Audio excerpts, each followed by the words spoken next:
May isang Pinoy ang nagpakasaya sa China at di man lang ito gumamit ng kondom. Pag-uwi niya ng Pinas, napansin niya na ang kanyang ari ay may mga kulay pula at green na butlig.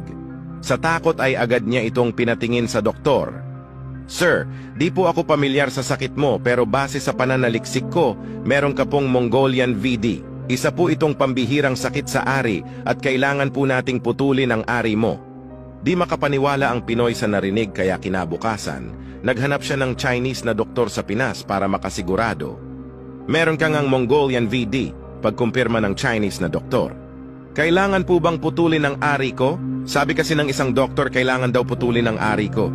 Mga doktor talaga sa Pinas, mga walang alam at gusto ka paperahan. Di naman kailangang putulin ang ari mo eh. Nasiyahan ng Pinoy at biglang nabuhayan sa mga narinig. "Totoo po ba, Dok?" tanong ng Pinoy. Sumagot naman ang doktor ng, "Oo, di na kailangan. Hintayin mo na lang mga 2 weeks, kusa na lang yan matatanggal."